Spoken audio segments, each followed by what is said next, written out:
chapter 20, verses 20 through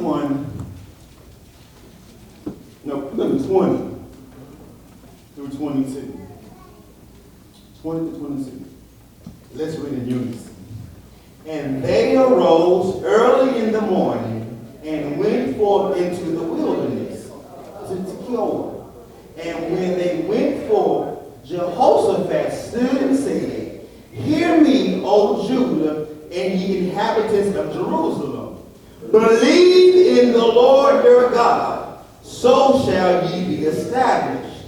Believe in his prophets, so shall ye prosper. Here we go, in 21. Let's read 21. And when he consulted with the people and appointed singers unto the Lord, here we go, that should praise the beauty of his holiness, as they went forth before the army, and to say, Praise the Lord, for his mercy endureth forever. Verse 22, say it real loud. And when they began to sing and to praise, the Lord sent ambushments.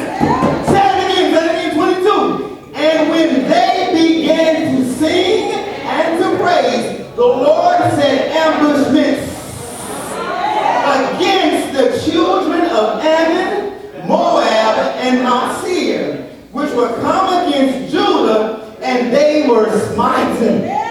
Hallelujah! And when they began to sing and to praise, the Lord sent ambushments. The sound of victory before the battle. Hallelujah! The sound of victory. It's a good place to praise Him. And when they begin to praise, you may take your seat. You may take your seat. I'm trying to take my time. I'm wrong. I'm taking my time.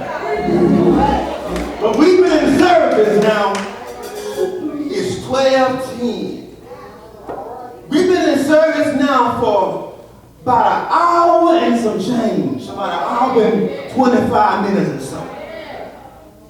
And throughout the whole service, people were trying to pump and prime you to get you to praise.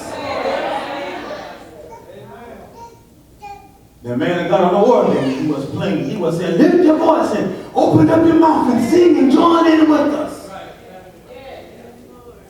Right before the choir and the Davis family and the porter came and sung a song to the board, God, but she began to admonish and encourage you to open your mouth and begin to praise God. But St. Joseph, we've been talking about the sound.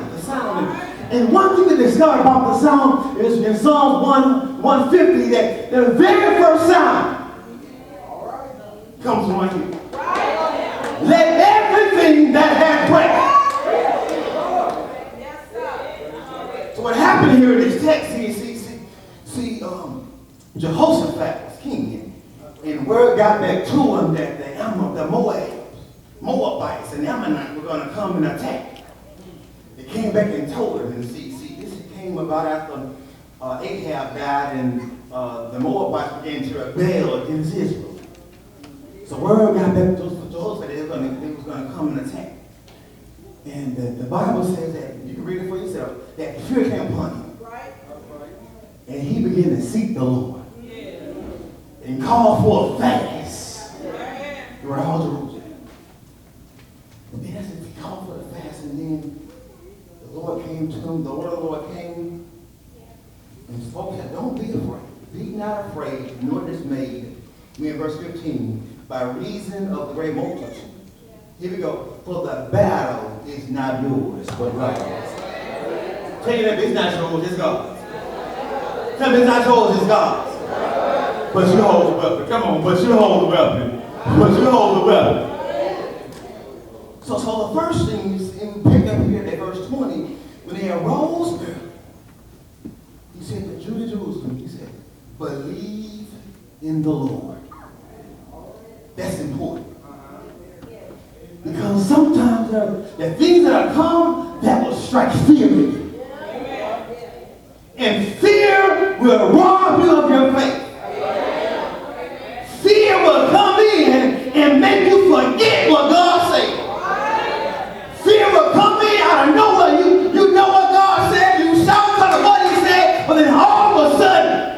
come tell you they're on the way. They come tell you they're coming to get it. And fear comes in. And fear robs you of your faith. But when you believe God, you have to begin to praise God to help you not look at what happens around you. See, it's saying one thing about when Jehoshaphat, he says here in verse 1, he said, "Hear ye, O Judah," which means praise, by the way, "and ye inhabitants of Jerusalem, believe in the Lord your God, and ye shall be established." When you know what God said, sometimes that's all you have is what God said. It's not looking favorable. They're talking about me. I don't see how it's going to happen. All I have is what God said. And God is not a man that he should lie. No, a son of man he should repent. If he said it, will he not do it? If all you have is God's word, I want you to know that is more than enough. That is more. If he said it, that simply settles it.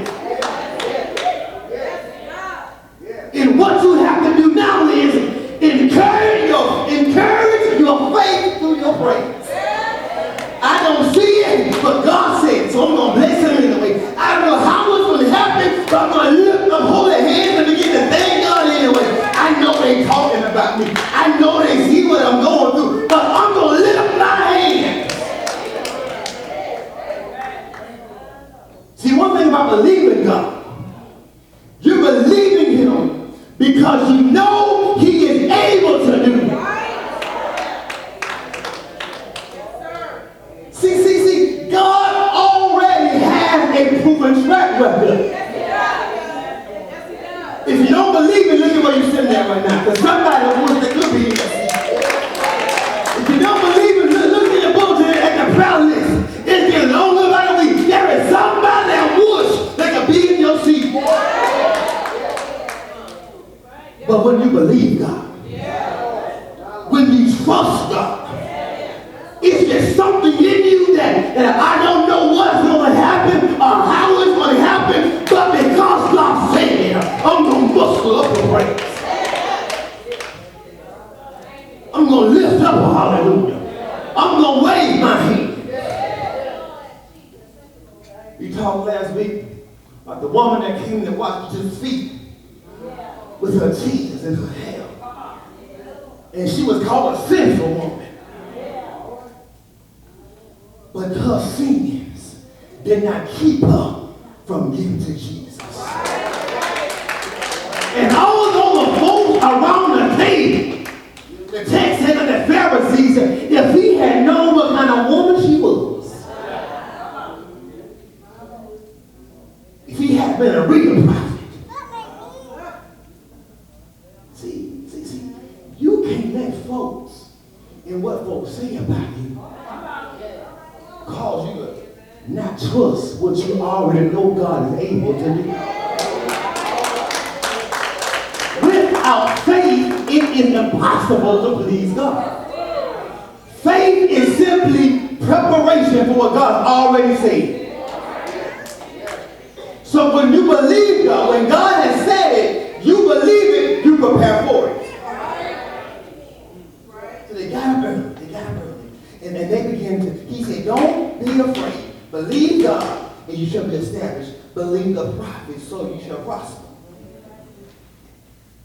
And there's something about that. Believe the prophet, so you shall prosper.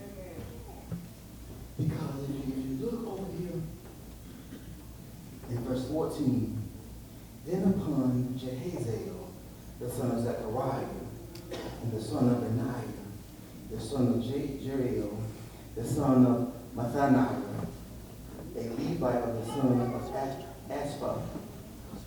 Asaph, came the Spirit of the Lord in the midst of the congregation. And he said, hearken ye all Judah.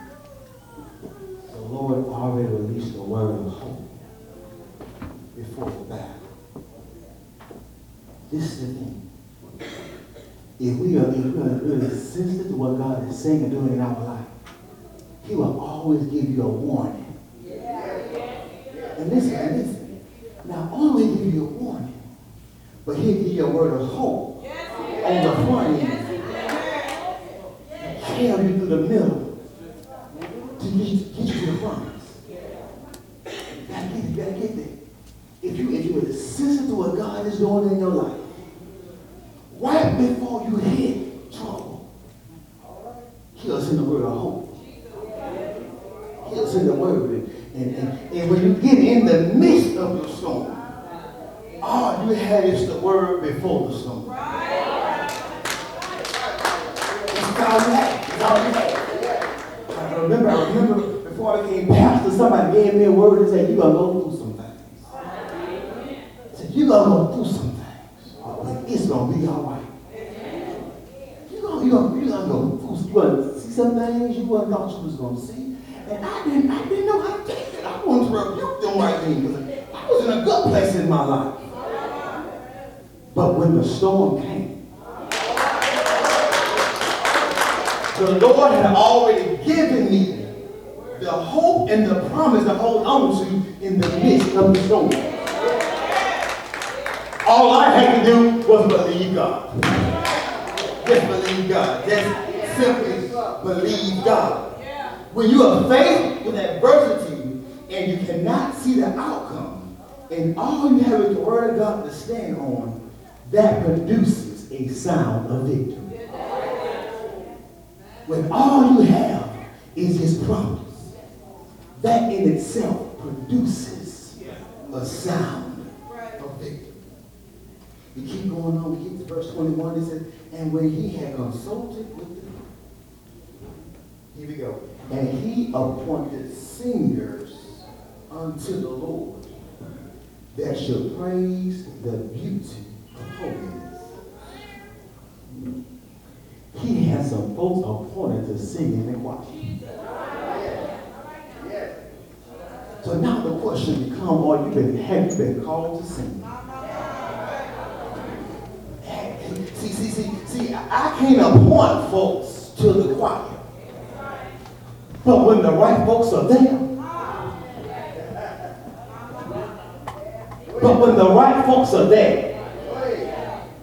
something happens. See, the appointment was not an appointment to sing to the army. Listen, it says, as they went before the army. The appointment was not to sing to the army. It wasn't to sing to the opposing troops. The appointment was to sing unto God. The appointment was to sing unto God. So this is a nigga for the choir. You take the advice of the woman of God. She says, when you leave here on today, if you spend every day, Monday through Saturday, with God, when you gather as an organized body of believers, it should be an overflow of your week-long experience.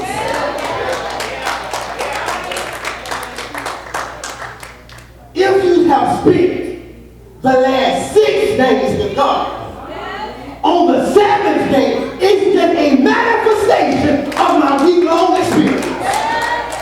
When you have spent 6 days in the presence of God, on the 7th day, it's an extra extension of my relationship. The problem in most churches is that we've only spent Sunday and Wednesday with God, and Monday, Tuesday, Thursday, Friday, and Saturday evenings. So you get to the house on Sunday, it takes everybody to pump and prime you, to pump out all that mess you done got involved in, all the junk you done forget to sit. It takes all of it. It takes a whole lot of work just to pump the goo out. You know how it works. You got to pump it for a good while for the water begins to run.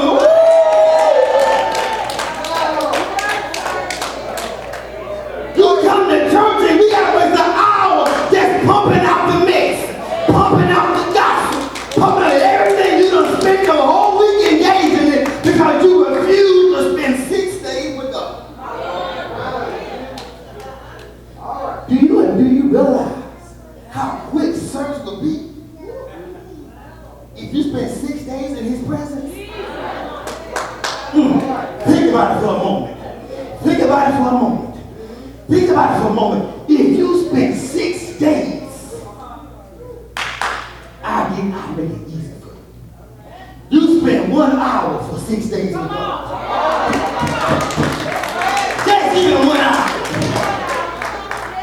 I guarantee by day 5 and 6, you're going to be down to 2 hours. You can't find enough time to spend with God. He appointed singers to sing unto God. And when we take our focus off the congregation and begin to sing to an audience of one, and because I have spent 6 days in his presence, because me and that one have been together all week long, if you don't catch up, I'm taking it on you.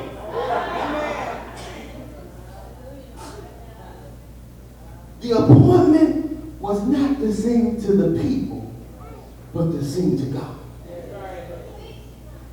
They were looking for God to respond to their earthly sound.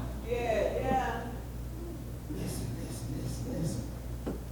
They were looking for the people to respond. They were believing heaven to respond. Amen.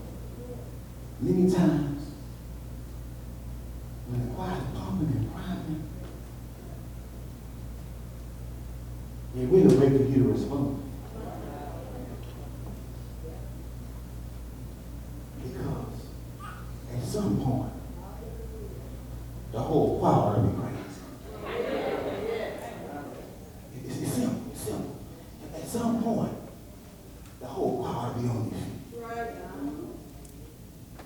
But we have to get from a horizontal place of worship to a vertical place of worship. Yes. Remember, praise is horizontal, worship is vertical. And we got to get to a place where we begin to worship in a vertical position. And he's going to slow the people and appointed singers. Now this is another important. It takes really kind of, you got to really understand the background that when they came, they didn't just come at anything. They came and preached the garments. They came and praised God and preached the garments. And they opened up their mouths and they began to sing. And we get to verse 22. Let's go back. We got to finish the whole thing. It says, and they should praise the beauty of holiness. Not what he can do. Not what he's already done. But just the sovereignty of who he is. Yes. The sovereignty of who he is. And then as they begin to worship him and begin to praise him, and when they begin to pray, to sing, and to praise. Now look. The conjunction word "and" is an implication that singing may be a form of praise, but it's not the only praise.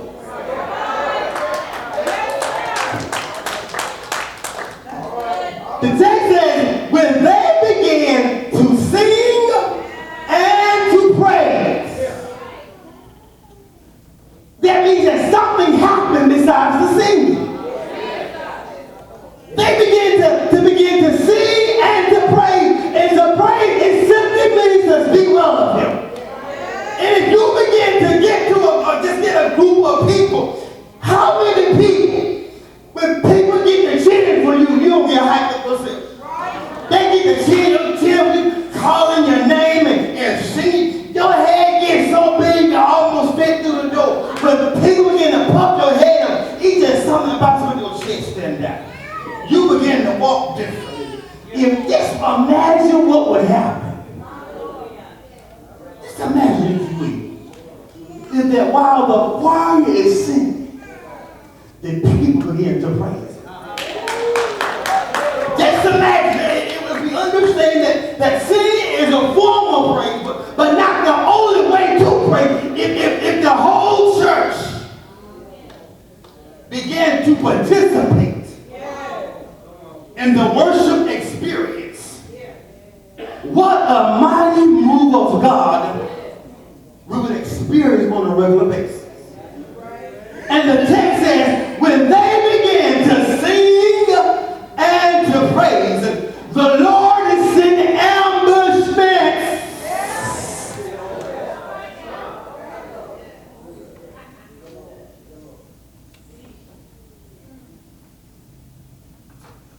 Just imagine this. Because I believe that.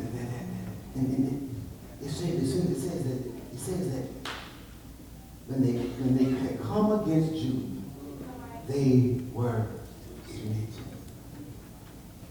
Look, just imagine this. Just imagine this. That you know what you're going through. You know the warfare you've been experiencing.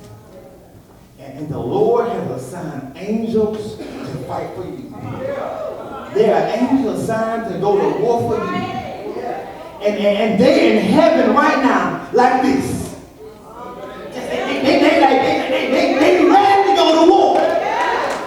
They are sitting there. You are struggling. You are crying to yourself. You ain't opening your mouth and saying nothing to God. You are just soaking in self-pity. But there are angels sitting on you and waiting on at your command. There are angels sitting, and all you have to do is open up your mouth. There are angels sitting there waiting to go to war for you. They are waiting for you to release them. They are like pit bulls ready to sick them. And all they need you to do is say go. But you will sit there with your arms on your legs crossed and your lips tight. But if you open up your mouth, they will begin to release. And when they begin to sing and praise God, something happened. The battle hadn't started yet. They just warming up. The fact they hadn't even saw yet, they still trying to find their feet. But when they begin to sing,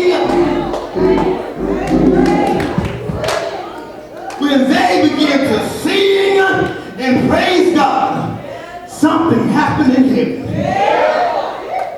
Something happened in heaven. When they begin to sing and praise God, it confused the enemy. Read the whole story, because the story said they began to fight each other.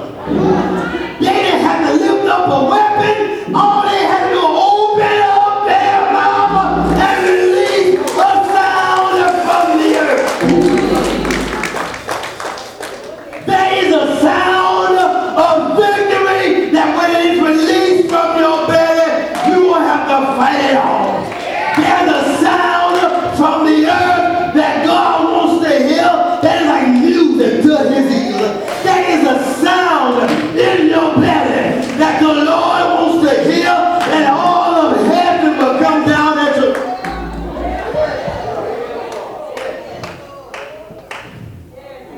That's the sound of victory. The Lord began to sing ambushments. Ambushments. It wasn't just one. Read the whole story.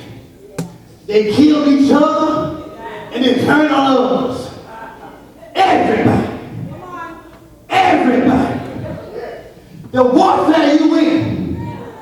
The warfare you're in right now. It's not a matter of when you gonna let me go, God. It's a matter of when you gonna bless God. When you gonna praise God. When you gonna begin to sing and praise unto the Lord.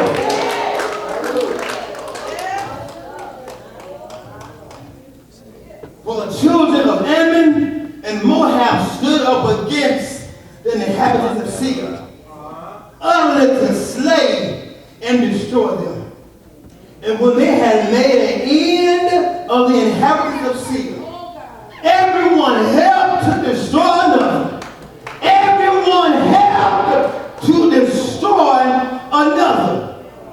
And when Judah came toward the watchtower, that's Jehoshaphat, folks. And when Judah came toward the watchtower in the wilderness, they looked unto the multitude, and behold, they were dead bodies fallen to the earth, and none had escaped. You have a voice that when you release the voice in your belly, demons will begin to tremble. Demons will begin to let go what belongs to you. When you begin to open up your weapon of warfare, when they begin to sing and praise God. And when Jehoshaphat and his people had come to take away the spoil of them. Oh, here we go. Because see, many times you get caught in cycles. I'm talking about this before, St.Joseph. You get caught in cycles. You find yourself in the same place over and over again. I'm trying to figure out how I get over. What am I doing wrong? How he finding the same thing over and over again. So look what happens. Jehoshaphat appointed singers, right? To go before the army. And when they went before the army, singing and praising. Here's what happened in 23 and 24. And when Jehoshaphat and his people came to take away their spoils, they found among them, here we go, abundance, both riches with the dead bodies and precious jewels. And when they had stripped off for themselves more than they could carry away, and they were 3 days. And they were 3 days gathering of the spoils. It was so much. You have allowed stuff to escape you that you don't even realize is gone. Because you have closed your mouth on God and have refused to lift up a praise before God. It's things that have been wrong from you that you don't even know what it is. You have no record or origin or account of it because it never made it to your hands. In this text, it says that they were 3 days. Somebody say 3 days. 3 days. In all the spoils. If the Lord came to you today and told you, I have 3 days of blessings laid up for you. If the Lord just use your Holy Ghost imagination. And if the Lord was to come by and knock at your door and just simply say, I have 3 days worth of blessings stored up for you. If the Lord was to come and knock at your door and just say, I have 3 days worth of blessings stored up for you. If the Lord was to come and knock at your door and begin to say, I have 3 days worth of blessings. If the Lord was to come and knock at your door and say, I have 3 days worth of blessings. Let me tell you something about those 3 days. A lot can happen in 3 days. A whole lot can happen in 3 days. In 3 days, what was once dead can now come alive again. In 3 days, it's a whole lot that happened in 3 days. But on a Friday evening, my Jesus was carried and nailed to a cross, and they were laid in a bar or two. Street all day Friday and all day early Sunday morning. Early Sunday morning, he got up with all power. All it took was 3 days.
What the man of God said? Believe God.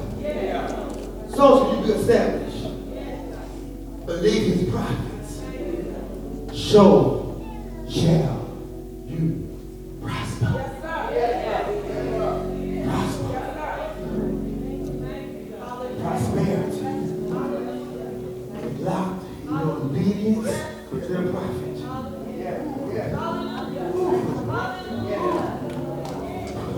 Prosperity. It's locked in the obedience. And you submit to the word that the Lord released. And I believe today that you begin to open your mouth and begin to release a sound that will cause the very heavens to shake and the very heavens to open in your life. You will begin to see God in a great dimension. You begin to experience the abundance and overflow He came to give you. God, I came that you may have life and have it more abundantly. I believe today that if you begin to open up your mouth and begin to release a sound of victory, the song says, don't wait till the battle is over. You begin to shout right now. I believe today if you begin to open your mouth and lift up your holy hands, you will say something to God that will cause the very heavens that you are under to respond to your sound. There'll be 3 days. There'll be 3 days. There'll be 3 days of prosperity. 3 days of abundance. 3 days of overflow. 3 days.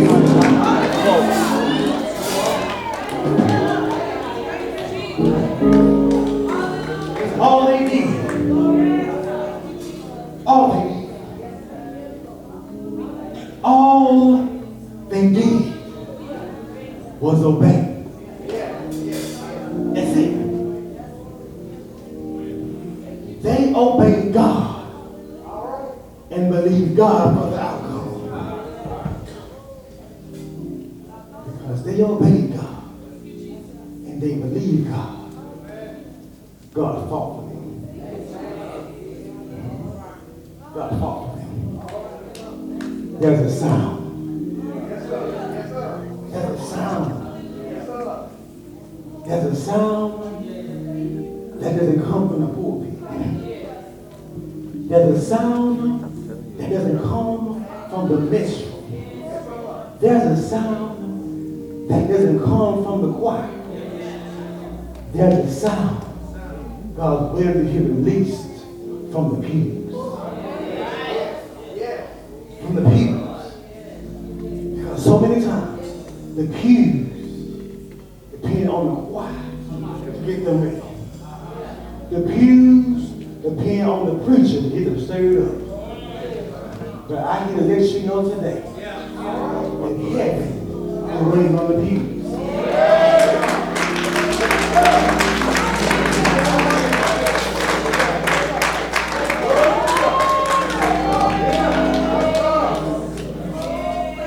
It was Jehoshaphat and Judah that needed something from God.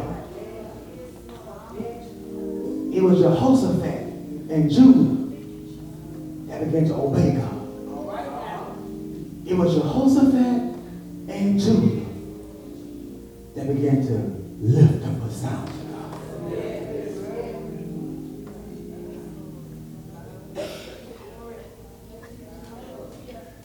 So we can't come to church. They can't come to church and expect the choir and the pulpit to do all the work. Yes, sir. Yes, sir. There's a sound of victory. It's a sound of victory. And you don't have to wait till it's over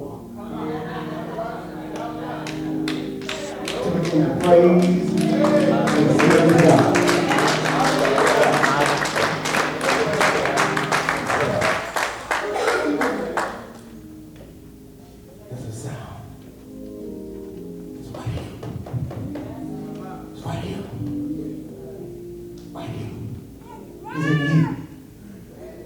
Now just declare. Now believe God. By the power of the living God. That the Spirit of God will fall fall fresh. God, fall fresh. God, fall fresh. Fall fresh, God. In the name of Jesus. Fall afresh, God. Fall fresh, God. We no longer will be distracted by the people around us. No longer distracted by the voices that we hear around us, God. But God, you are stirring us up. God, let your fresh breath blow on us, God. Rain on us, Jesus. Rain on us, Jesus. God, let your rain come and saturate the dry areas of our life. God, let the river flow. Thank you, God. Let the river begin to flow again. Thank you, God. I hear this. Somebody that sail waters. You say you love God, but ain't nothing happened in your life. You are in it's stale, and see, stale water is not good. You can only drink from running water. Thank you, God. Thank you, God. God, send a fresh wind that will cause the river to flow again, God. God, send a fresh wind that will cause the river to flow again, God. In the name of Jesus. In the name of Jesus, speak life to her bones. These dry bones shall live again. I command the dry bones to live again. In the name of Jesus, I command the dry bones to live again. Thank you, God. And God, everything dead in us, cut it away. God, everything dead in us, cut it away. One dead piece becomes a threat to the whole body. God, anything dead, cut it away. Cut it away. Cut it away. Cut it away. Cut it away. In the name of Jesus, loose it and let it go. Loose it and let it go. In the name of Jesus. That's all I'm thinking in my head. Thank you, God. Lord, we'll be the church of the living God that makes heaven respond. Thank you, Lord. We are the church of the living God that will cause heaven to respond. In Jesus' name. In Jesus' name. Thank you, Jesus.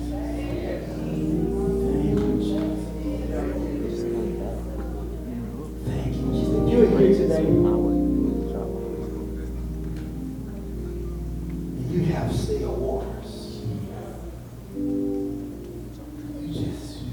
You don't know what to do.